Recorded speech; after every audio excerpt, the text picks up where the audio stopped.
Hello, I'm Paul Beckwith, and in the last video I talked all about Arctic sea ice. I said expect an Arctic blue ocean and event and marine heat waves any year now. The North Atlantic sea surface temperatures are extremely warm, and we're getting massive fluctuations in the amount of ice in the Arctic. It's like variability is increasing. But in this video, I'm going to talk about something that has completely shocked scientists, and that's what's happening in the southern hemisphere and the Antarctic sea ice. So let's get right into this video because there's severe ramifications for the entire global climate. And as humans on this planet, we are in for, I think, huge surprises. Okay, so this was my last video on the Arctic blue ocean and marine heat waves. But let's now have a look at the other pole, Antarctic and Antarctic sea ice, and the ocean currents that underlie Antarctica and that are a source of water, deep water, that drive the overall ocean circulation system, the thermohaline circulation system. It's all tied together. Okay, so this came out just last week. There are growing fears of an alarming shift in Antarctic sea ice. Antarctic sea ice cover remains far below average levels for the third year in a row. Researchers are uncertain whether this is a permanent shift driven by climate change or part of natural fluctuations. Well, I'm pretty sure it's the former, not the latter. So let's look at what's been happening. The sea ice that encircles Antarctica, it's reached near record low levels for the third year in a row. This is raising concerns that the ice has undergone a permanent regime shift or a tipping point, or an abrupt change driven by climate change.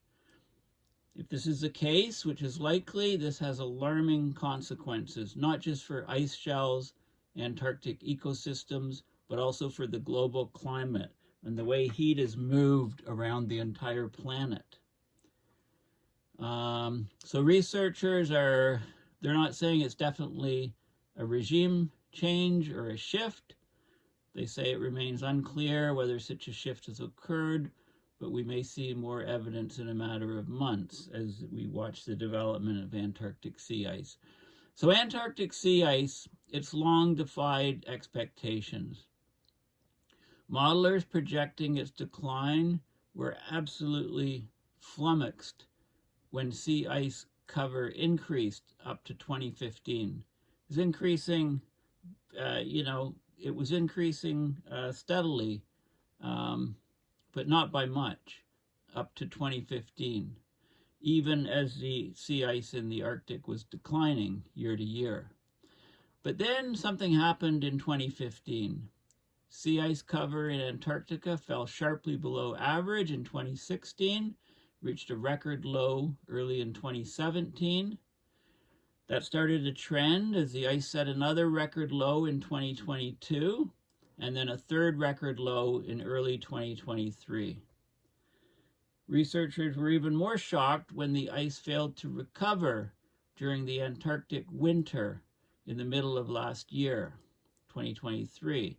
It remained so far below average that the statistical models didn't work anymore. It was way off the charts. Okay, in 2024, sea ice covers again shrunk to a near record low, reaching a minimum extent of just 1.99 million square kilometers on February the 20th. That's the second lowest figure on record. Okay, so it's quite likely that this blue ocean event is going to occur first in Antarctica. Who would have thought that a few years ago? All eyes are on winter sea ice. As we move into the boreal or northern hemisphere summer, the winter in the southern hemisphere, how much will the ice grow?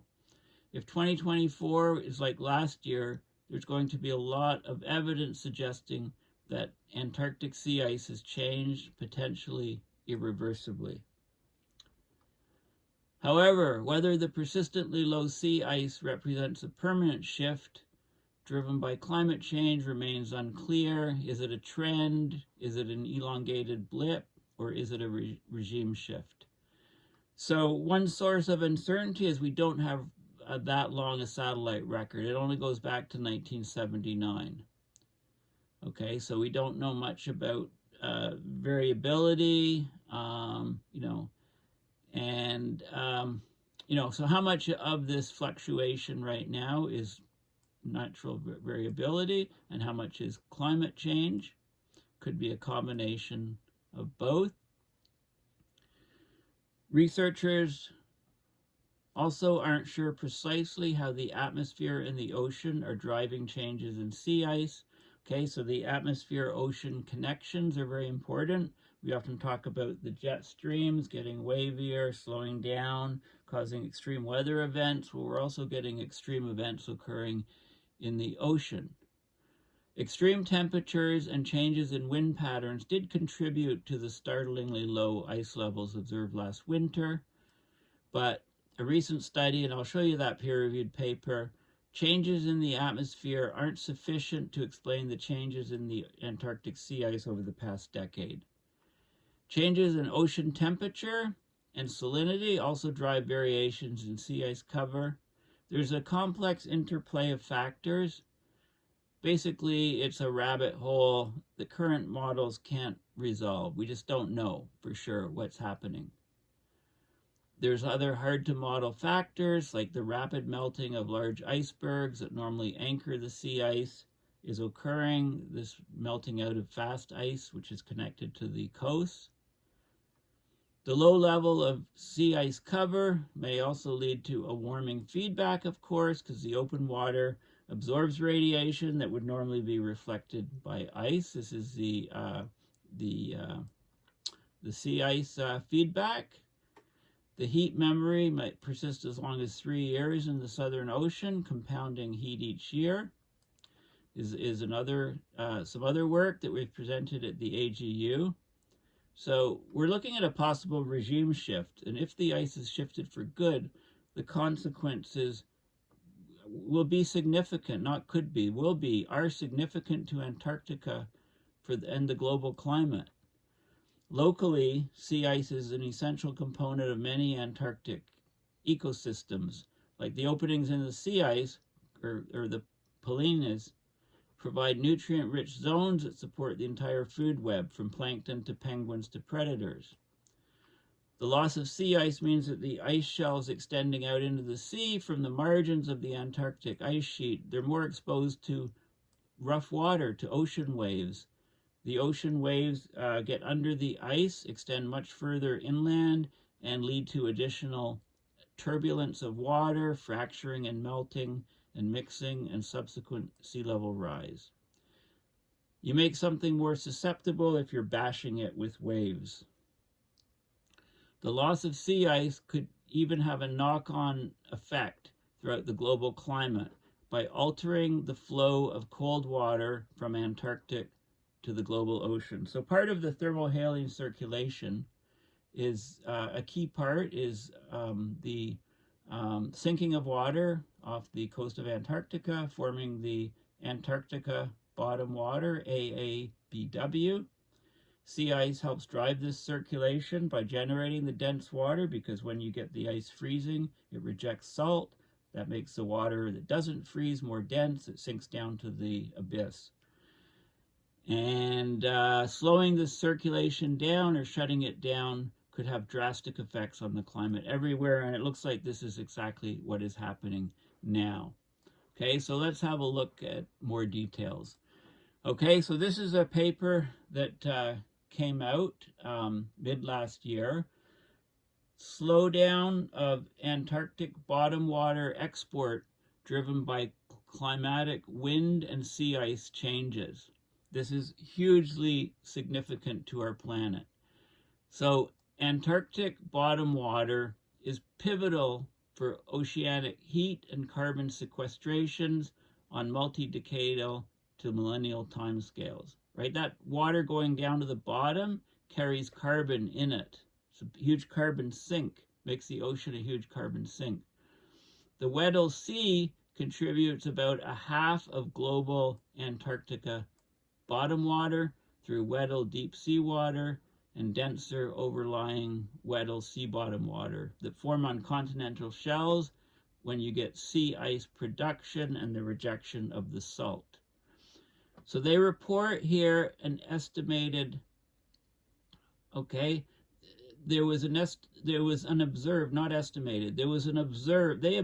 a 30% reduction of the Weddell Sea bottom water volume since 1992, with the largest decrease in the densest water. Okay, this is a huge drop, considering that the Weddell Sea contributes about a half to global Antarctica bottom water. So a 30% drop, that would reduce the overall Antarctic bottom water formation by about 15%. Okay, so this is probably driven by a multi-decadal reduction in dense water production over the southern continental shelf, and that's associated with an over 40% decline in the sea ice formation rate. Okay, so basically sea ice is forming much less, much more slowly. It's not rejecting the salt as much, so we're getting much less water descending down to the abyss to form the Antarctica bottom water.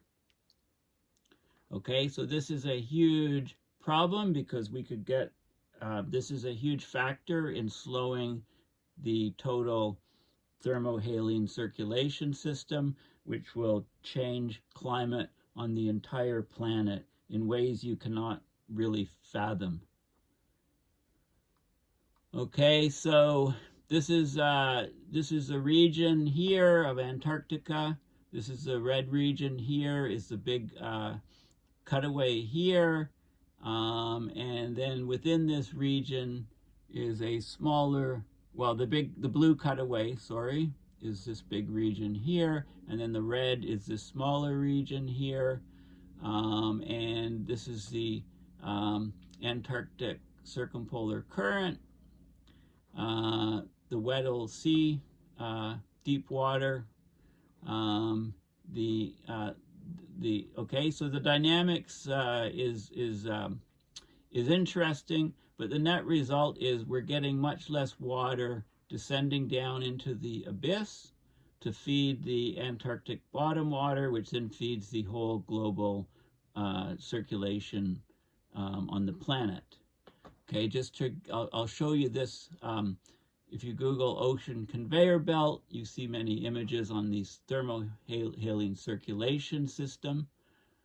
Okay, and what you see here is this water that you see generated here, the Antarctic bottom water, that comes from the descending sinking water, and then that feeds into the whole system. Okay, it circumvents the planet. So we're talking about the global conveyor belt of transport of nutrient, oxygen, heat, everything in the deep oceans, in the oceans, and that connects with the Gulf. We've got the Gulf Stream on this part. Okay, so this is vitally important. Vitally important. It connects the poles. Okay, so there's plots here of the reducing area of formation of the water. There's bathymetric profiles showing different parameters. We've got temperature and transports and so on. Okay, so we're getting a huge loss of the water that's descending down. And you can go and look at some more of the, you can look through at the details of this paper, but I've got lots of other stuff to cover, so I'm not going to go into all of the details of it. I just want to show that there's a 31.8% reduction in the formation of Antarctica bottom water, and a 59, almost 60% reduction in the Weddell Sea bottom water, about half of which feeds into the Antarctica bottom water, right? So this number is about it. So this is over 29 years. Okay, so this is very, very significant, very, very important. So recently, the IPCC report assessed the Antarctica bottom water formation, and they said that it will decline in a warming world due to the increased stratification associated with freshwater input from the Antarctic ice sheet. They discussed it as a long-term trend, episodically disrupted by enhanced sea ice formation, and so on. But what we're seeing it happen now, way before it was ever expected. Okay, this paper is open source. You can have a look at it yourself. Okay, so we're talking about a disruption of this entire ocean circulation system. We've been worried about it being disrupted in the Arctic. It looks like maybe what's even more severe than happening in the Arctic is it's being disrupted in Antarctica. We're getting much less of this deep cold current being generated, so the whole system slows down, and therefore it doesn't extend as far north here. It's likely to shut off over here. Europe will go into a very cold, deep freeze, maybe drop 2, 3, 4 degrees Celsius. Ice could extend out to Ireland, and the eastern seaboard of North America can drop a few degrees Celsius. And this is all in a background of the North Atlantic being 4 to 5 standard deviations warmer than normal. So we're seeing huge gyrations, huge fluctuations, huge climate whiplashing. You know, if this thing shuts off, that 4 to 5 standard deviation warmer than normal water in the North Atlantic would plummet in temperature as the heat is not being carried across and northward by the Gulf Stream. Okay, so this is huge stuff. Okay. Okay, so there was this paper on the slowdown of Antarctic bottom water export driven by the wind and sea ice changes disrupting this circulation. And now there's this paper, the Abyssal Ocean Overturning Slowdown and Warming Driven by Antarctic Meltwater. Okay, so this is a paper that was also published a little bit preceding the last one I showed you on how the abyssal, the deep ocean water circulation, is a key component of the global meridional overturning circulation. Right, the MOC, meridional overturning circulation. What that circulation does is it cycles heat. It moves heat around the planet. It moves carbon to the seafloor. It moves oxygen and nutrients throughout the world ocean. So this thing slowing down or even shutting off, it wouldn't shut off completely, but it wouldn't extend as far to the poles as it does, would have a unfathomable effect on global climate. Okay, so they looked at the meltwater input around Antarctica and the contraction or reduction of Antarctic bottom water, which opens a pathway that allows warm circumpolar deep water, greater access to the continental shelf. Okay, so basically there's a critical importance of the sea ice in Antarctica as well as in the Arctic.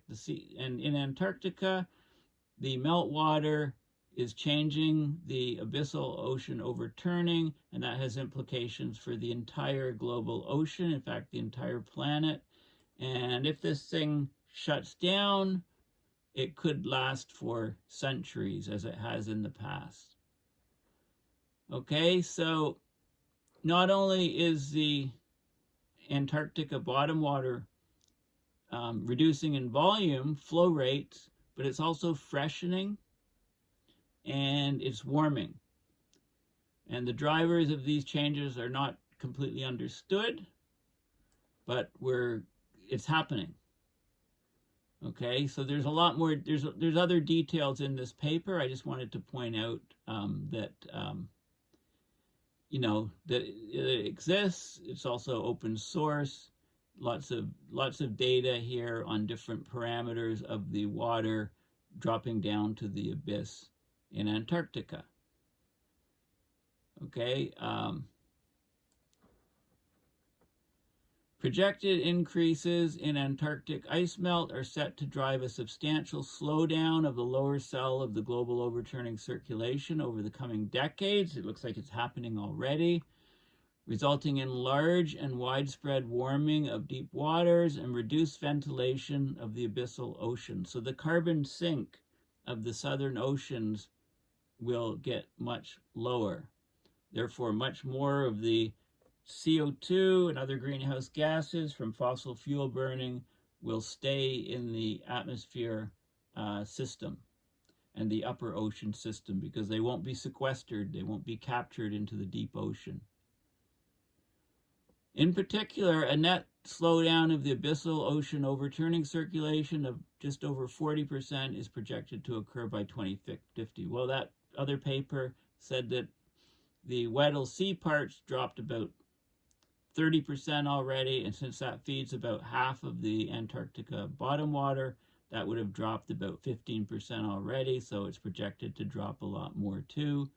And that will change profoundly the ocean overturning of heat, fresh water, oxygen, carbon, and nutrients.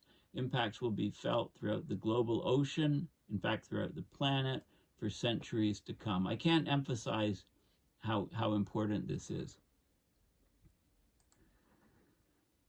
Extensive melting of West Antarctic ice sheet now looks unavoidable, right? With a lack of sea ice around Antarctica, the melt rate's like taking the cork out of the bottle. We've talked about this in the Arctic with the lack of sea ice, the great increase in glacier movement on Greenland, the increase of calving, the increase of marine ice sheet instability, and all those fun things, retrograde slopes, and so on. So the same sort of thing is happening in West Antarctic ice sheet. Now remember, West Antarctic ice sheet has about 5 meters of sea level rise embedded in it. Greenland has about 7 meters. West Antarctic ice sheet, much of the ice is grounded on bedrock that is well below sea level. So it's melting from below by the warmer oceans. Ocean modeling suggests coastal cities around the world need to start preparing for several meters of sea level rise. It says over the coming centuries. I would shade that to much closer than coming centuries.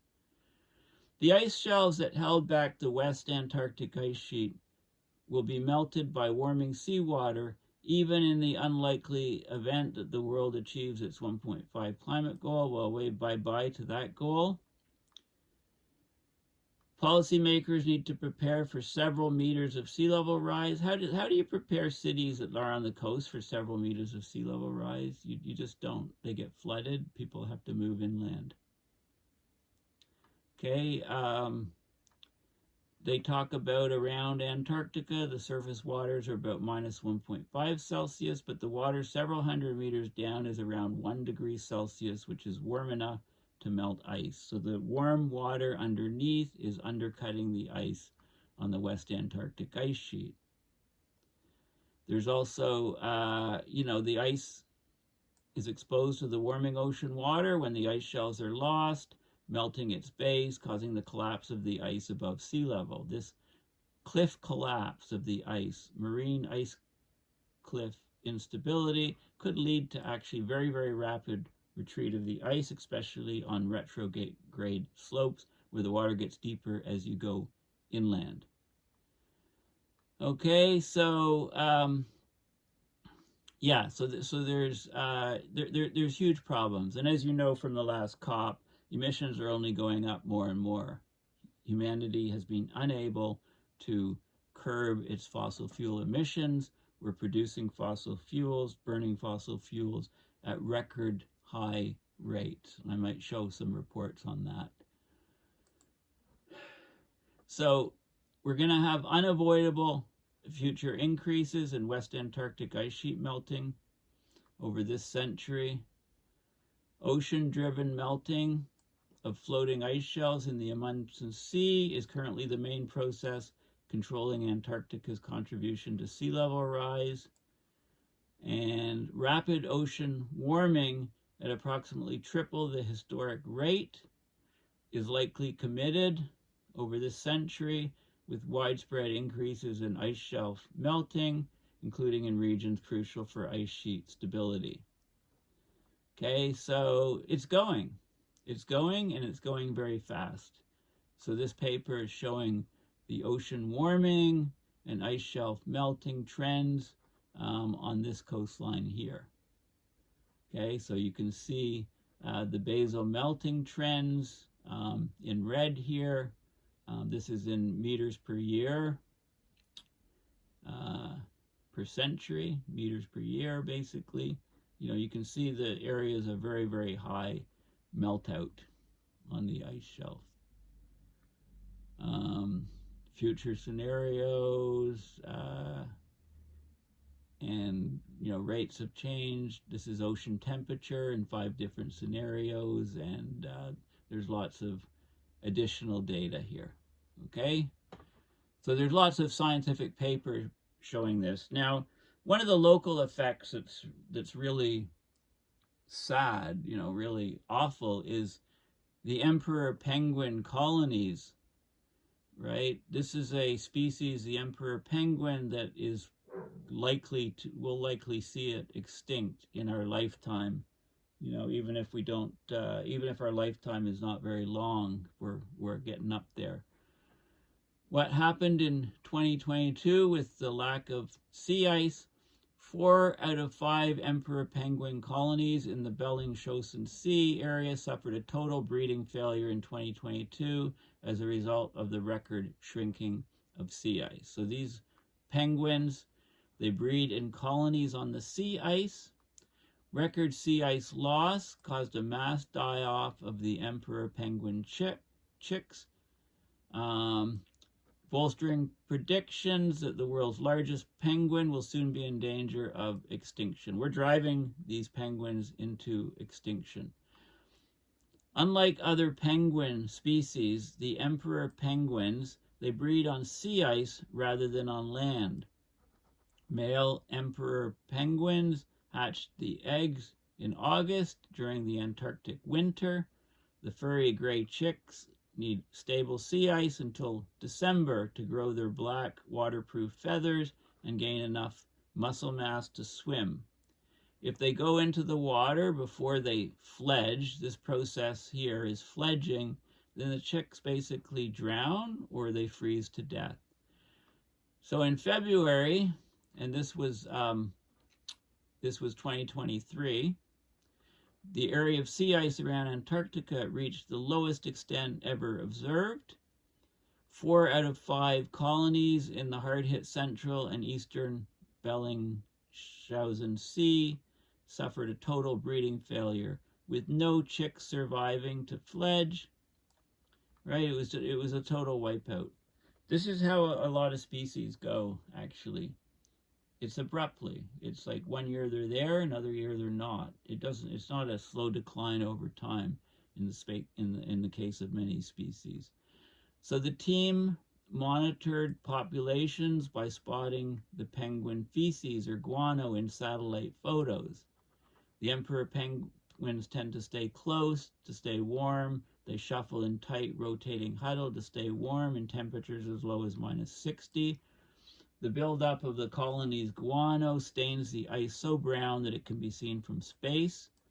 Once a colony has been identified, researchers can count the individual penguins in very high-resolution satellite images. So one of the colonies studied, and they've been monitoring it since 2009, it was home to 3,500 breeding pairs on average, with 1 chick each. But in 2022, the sea ice there broke, and in mid-November, forced the penguins to abandon the colony and most, if not all, of their chicks. Okay, so other work shows that in 19 out of 62 known colonies in Antarctica, 19 of them were affected by sea ice loss, which was fatal to at least some chicks. Okay, this is like a car crash. This is like basically they're there and then they're not there.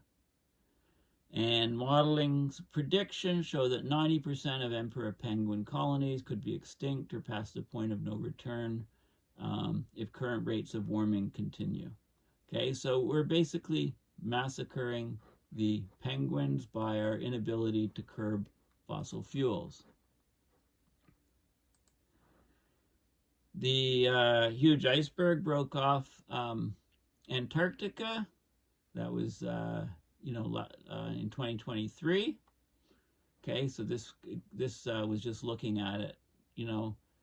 Largest iceberg in the world on the move after being stuck on the Antarctic seafloor for nearly 40 years. And, it's moving, melting, moving, melting, moving, melting.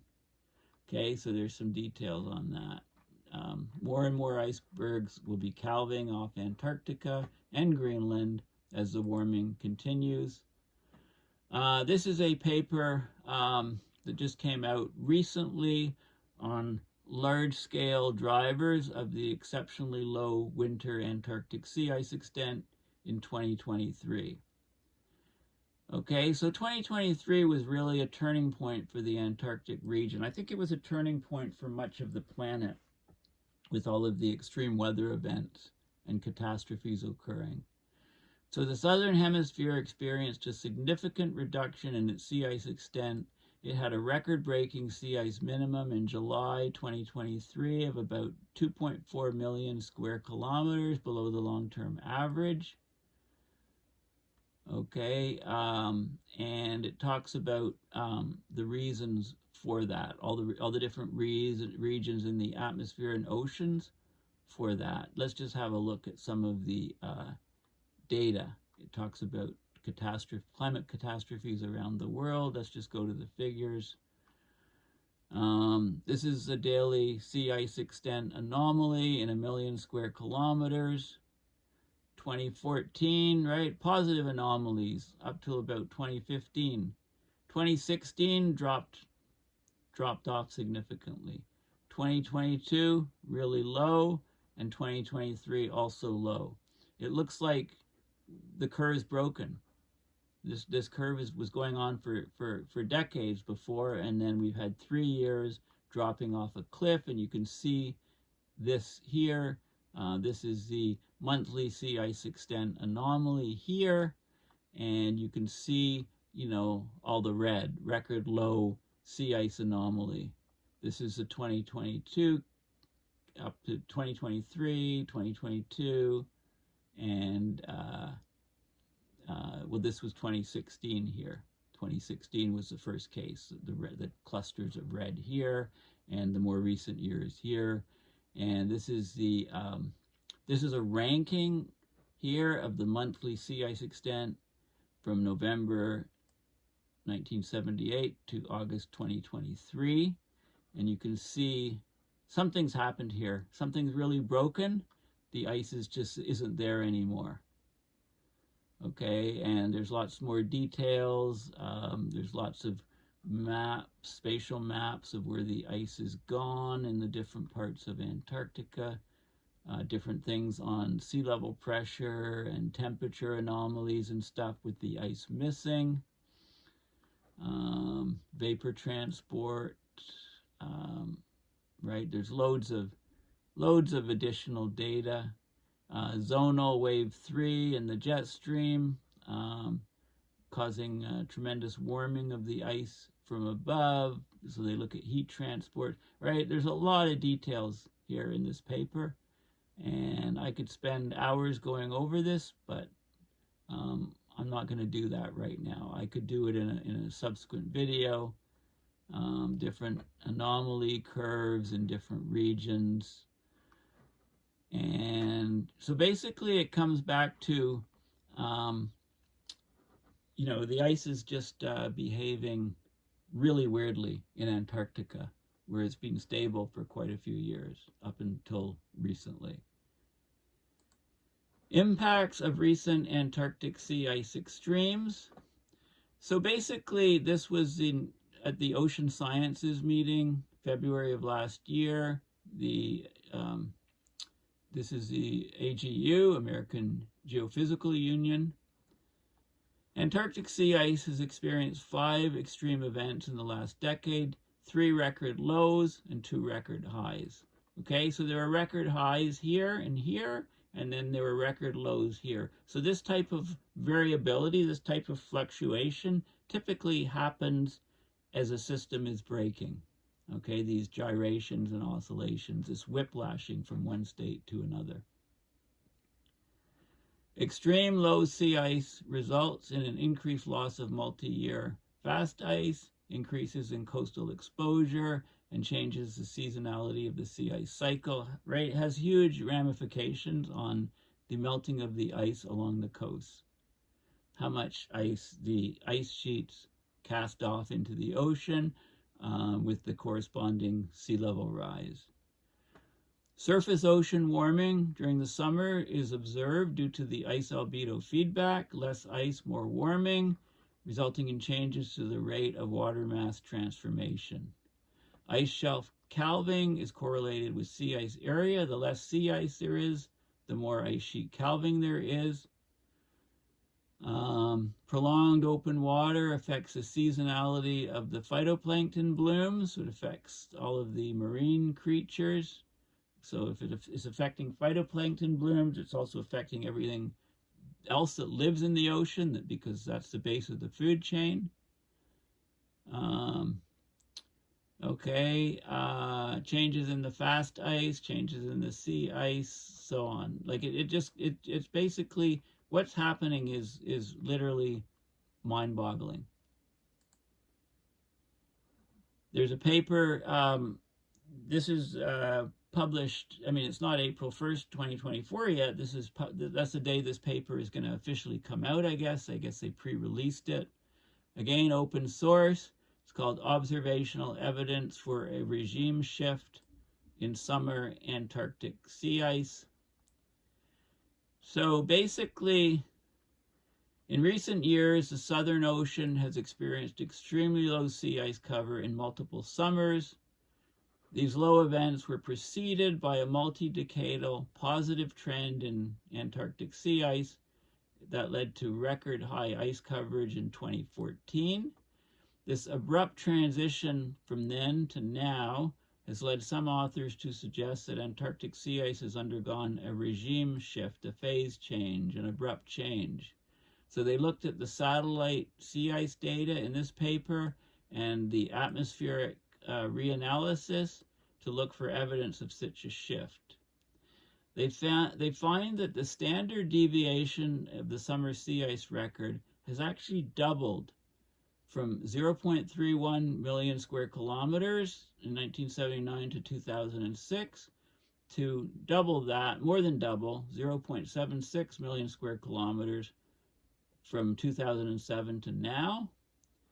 This increased variance is accompanied by a longer season-to-season sea ice memory. What happened in one month gets carried forward into another month. The atmosphere is the primary driver of the Antarctic sea ice variability, and we know what's happening with the atmospheric fluctuations and the jet streams, right? So it's coupling into what's happening in the oceans. But the sea ice changes cannot be explained by the atmosphere alone.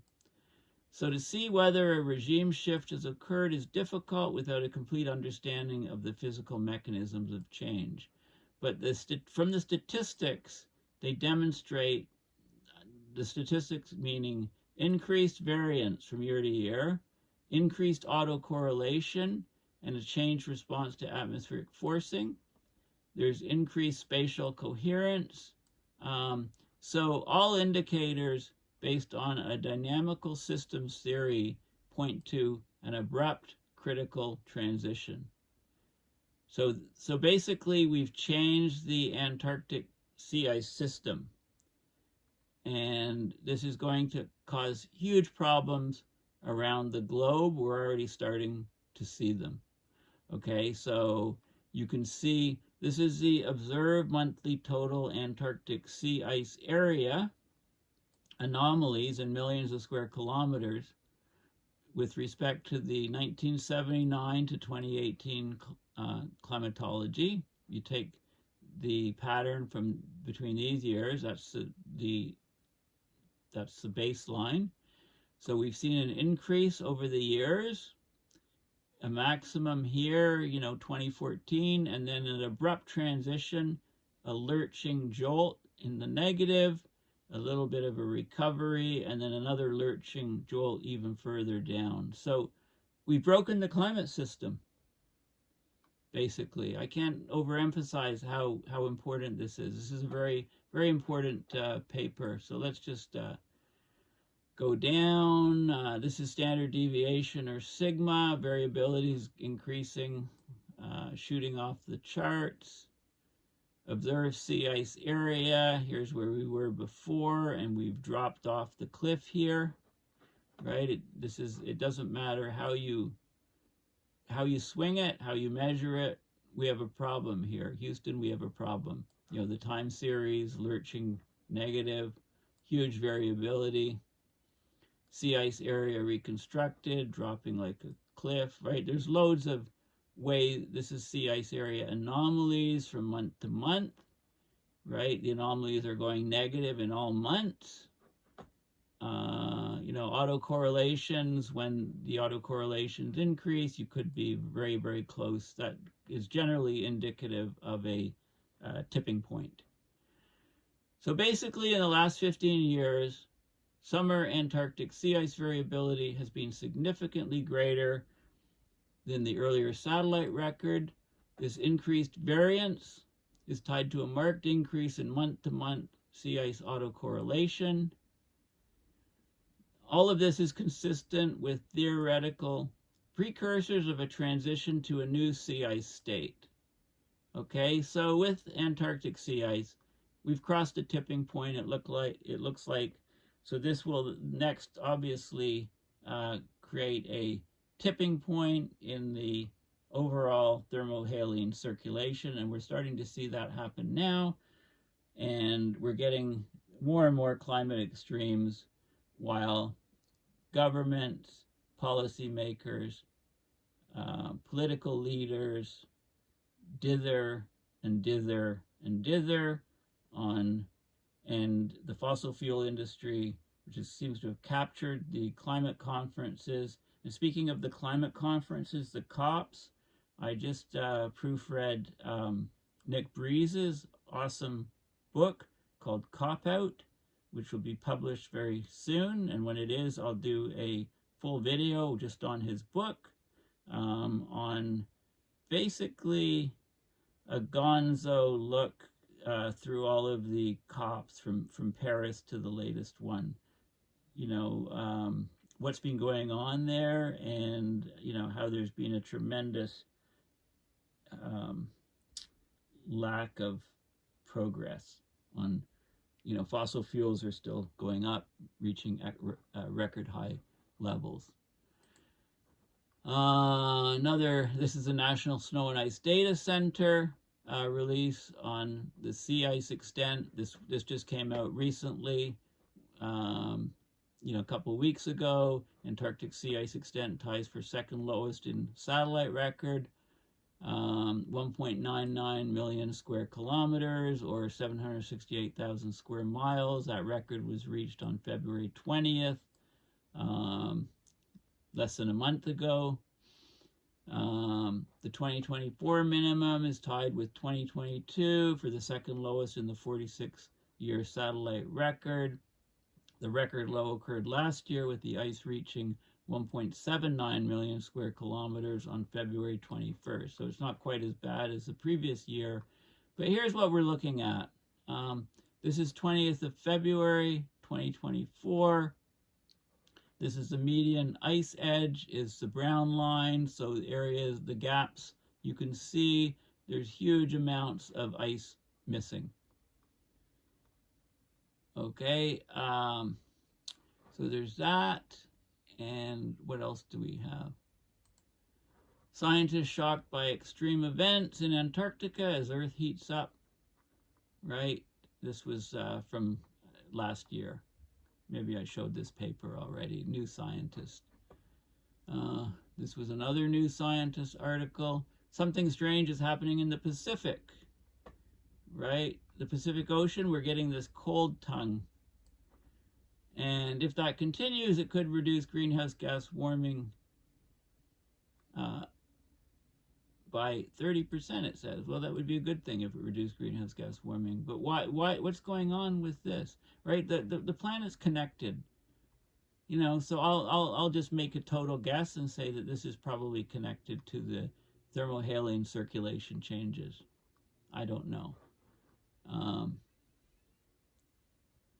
Yeah, so basically that's my summary of Antarctica. You know, the key thing is that, you know, as bad as it is for Antarctica and the creatures living down there, it's the reduction of the Antarctic bottom water which is going to have the biggest ramifications for the entire planet. So sorry the news isn't better, but it is what it is. I just report what I see. Please consider going to my website, paulbeckwith.net, and donating to my PayPal to support my research and videos.